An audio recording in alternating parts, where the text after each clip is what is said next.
How I started, I'm really not sure. I know that I was living in a part of Montreal where there was a classical ballet studio down the street and a more modern studio across the street.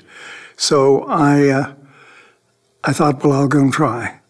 And felt pretty funny getting into tights and trying all those things and hiding it from my parents, which was very important. And then very shortly after that, I realized that I wanted to dance. I loathed sports. I had no aptitude for any kind of sport, and I hated them. I hated gym, everything that went with it.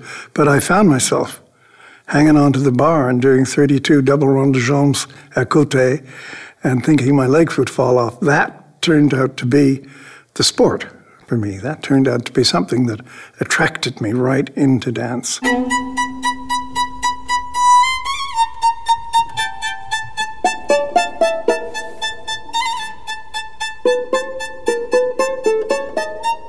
The New York City Ballet had a seminal influence on me because both Balanchine and Jerome Robbins, who were the main choreographers for the company, were paring down the visual elements. Balanchine would do ballets with just a blue cyc and very little costume. It was all the dancer and the steps and the musicality.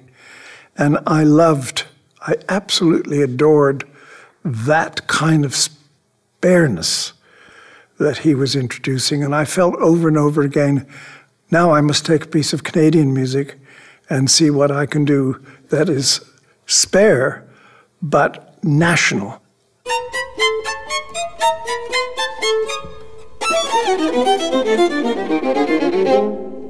I suppose the idea of becoming an eclectic artist in the theater occurred to me through music, because I loved opera, I loved musicals, I loved jazz, and of course classical music.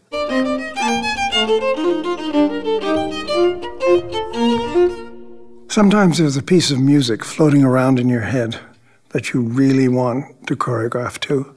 You surrender to that. You have a space, and you have to create something in that space with the dancers' bodies. You might start with a perfectly conventional movement, but in a moment or two you're inspired into something else. And all I can say there is that you have to surrender. You have to surrender to a part of your brain, not so much your body, but your brain, that's leading you somewhere you haven't been before. And if you do that, you're choreographing.